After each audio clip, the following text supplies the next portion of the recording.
नमस्कार दोस्तों, मैं सुधीर चौधरी और आज हम बात करते हैं सोने और चांदी के भाव के बारे में। नमस्कार दोस्तों, आज के इस विशेष बुलेटिन में आपका बहुत बहुत स्वागत है। आज हम एक ऐसे विषय पर बात करने जा रहे हैं जिसने पूरी दुनिया के निवेशकों की नींद उड़ा रखी है। हम बात कर रहे हैं सोना और चांदी। पिछले कुछ महीनों में आपने देखा होगा कि सोने और चांदी की कीमतों ने रॉकेट की रफ्तार पकड़ ली है, लेकिन पिछले 6 दिनों से बाजार में एक अजीब सी खामोशी है। क्या यह खामोशी किसी बड़े तूफान से पहले की है?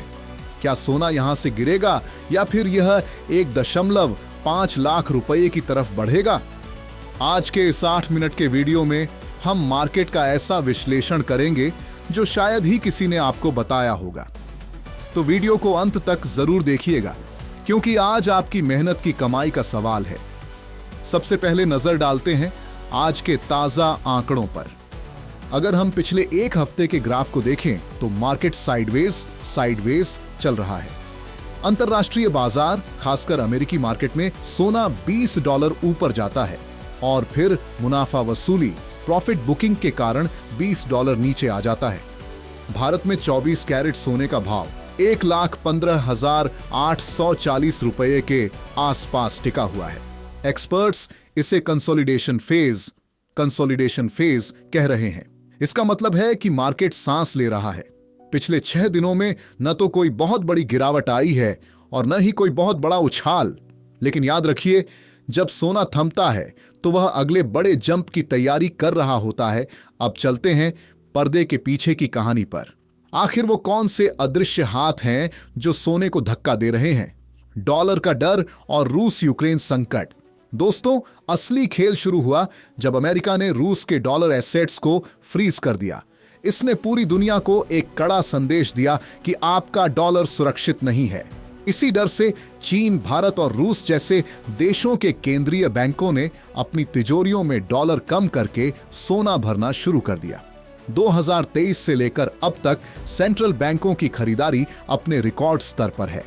वैश्विक युद्ध और अस्थिरता, मिडिल ईस्ट में तनाव और यूक्रेन युद्ध की अनिश्चितता ने सोने को सेफ हेवन बना दिया है। जब दुनिया में अनिश्चितता होती है तो सोना चमकता है। फोमो, जब सोने ने 1 लाख रुपए का आंकड़ा पार किया तो आम निवेशकों में भगदड़ मच गई। लोगों को लगा कि अगर आज नहीं खरीदा तो कल यह 1.5 लाख रुपए हो जाएगा। इस फोमो के चक्कर में रिटेल बायर्स ने ऊंचे दामों पर भी खरीदारी जारी रखी, जिससे कीमतों को और सपोर्ट मिला। अब बात करते हैं चांदी की, जिसे गरीबों का सोना कहा जाता था, लेकिन अब यह अमीरों की पसंद बनती जा रही है। भारत में चांदी का भाव 2,80,000 रुपए प्रति किलो के आसपास है।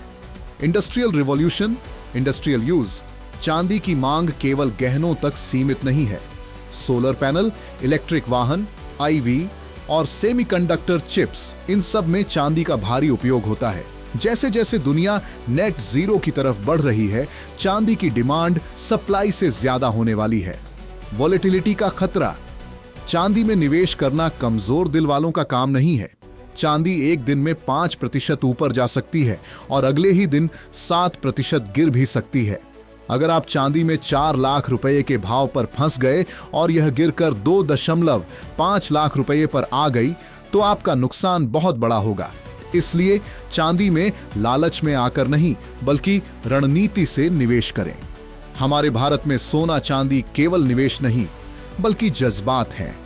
बच्चे के अन्नप्राशन संस्कार में चांदी की कटोरी चम्मच देना हो या बेटियों की शादी में सोने के जेवर, यह हमारी परंपरा का हिस्सा है। लेकिन आज की कीमतों ने मध्यम वर्गीय परिवारों के लिए बड़ी चुनौती खड़ी कर दी है। जो बिछिया या चांदी के सिक्के हम शगुन के तौर पर आसानी से खरीद लेते थे, आज उनके लिए भी बजट सोचना पड़ रहा है। क्या हमें अपनी इन परंपराओं को बदलना होगा या फिर डिजिटल गोल्ड की तरफ रुख करना होगा? यह एक बड़ा सवाल है